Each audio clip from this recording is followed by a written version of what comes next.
Perkenalkan, nama saya Ingrid Mare. Saya grup E semester 5, saya dari Prodi Pendidikan Agama Kristen. Saya akan berkhotbah di depan ini, tapi sebelum saya berkhotbah, mari kita bersatu di dalam doa. Allah Bapa yang berkata dalam kerajaan surga, yang bersyukur padamu ya Bapa dari pagi hingga malam hari ini. Engkau masih memberkati kami, sebentar kami mendengarkan firman-Mu ya Bapa.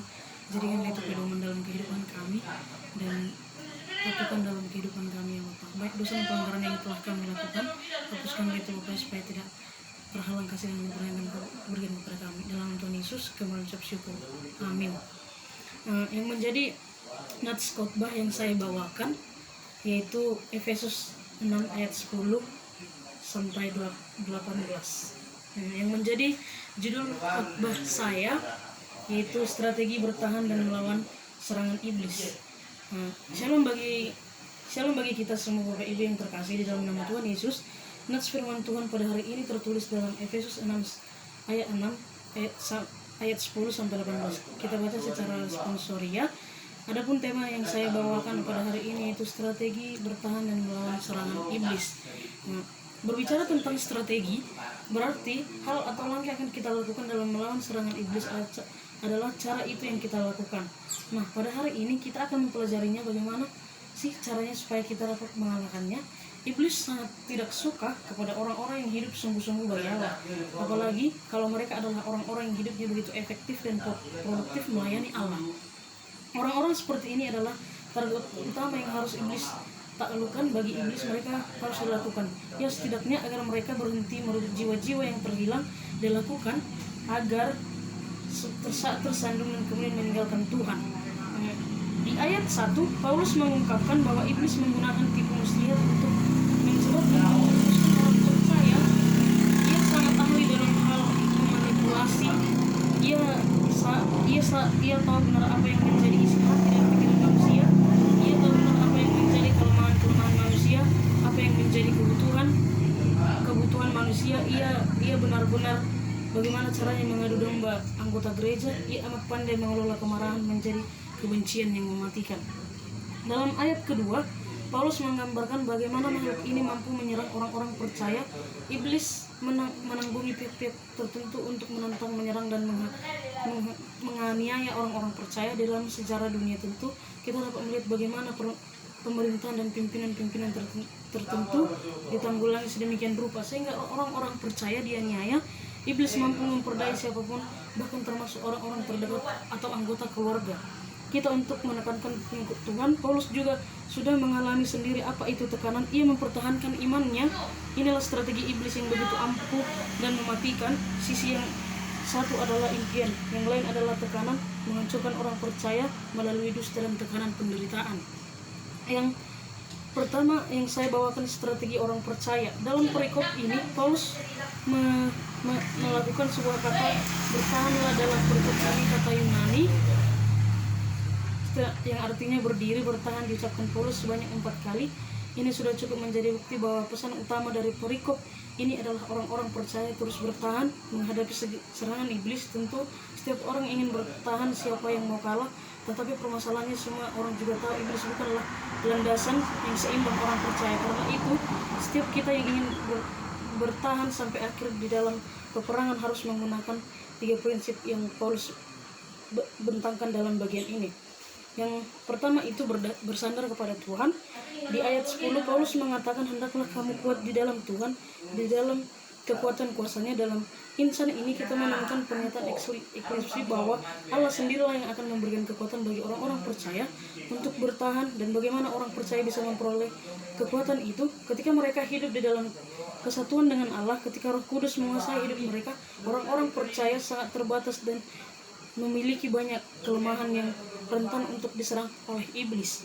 Tetapi ketika orang percaya mendapatkan dirinya di dalam tangan Allah yang maha tidak terbatas, orang-orang percaya dimampukan untuk bertahan. Kunci pertama agar orang-orang percaya dapat bertahan adalah dengan bersandar penuh kepada Tuhan. Yang kedua, mengenaskan perlengkapan senjata Allah. Seorang prajurit memahami pentingnya menggunakan perlengkapan perang sebelum melangkah maju ke medan perang. Ini bukan hanya demi keselamatan diri sendiri, tetapi untuk kemenangan peperangan Paulus yang hidup pada zaman kekuasaan Romawi. Mengenal Perlengkapan seorang prajurit Romawi seperti seorang prajurit Romawi dengan senjatanya yang lengkap, demikian pula Allah menyediakan perlengkapan persenjataannya untuk jemaat, baik senjata untuk bertahan maupun untuk menyerang. Dengan kelasan Paulus menasihati jemaat agar menggunakan seluruh perlengkapan senjata rohani dan menghadapi musuh yang tidak kelihatan.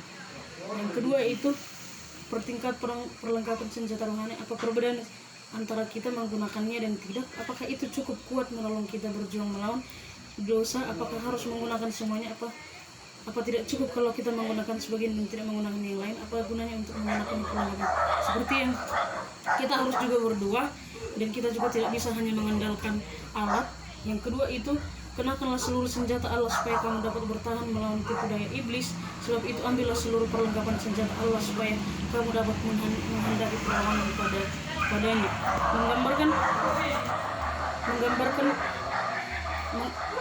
Mengenakan perlengkapan senjata Allah. Apa manfaat baju zirah yang terutama adalah melindungi diri kita dari senjata lawan?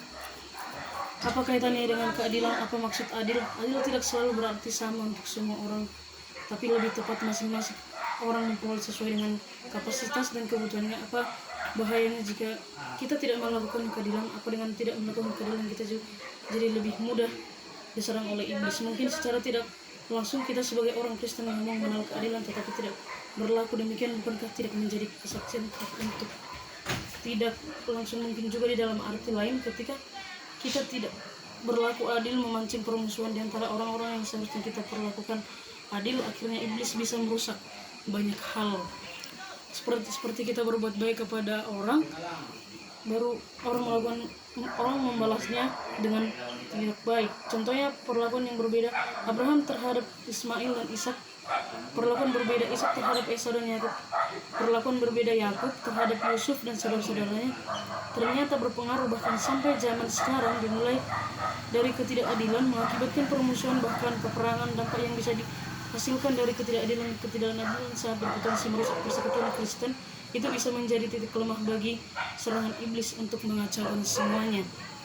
Yang ketiga itu damai sejahtera. Mungkin ini yang paling jelas kenapa bagian memberikan Injil diumpamakan sebagai kasut, dengan kata lain alas kaki. Bayangkan kalau dalam tiap langkah hidup kita selalu ada jejak untuk memberikan Injil itu. Pakai untuk berjalan memberitakan Injil membutuhkan keberanian untuk berjalan pergi.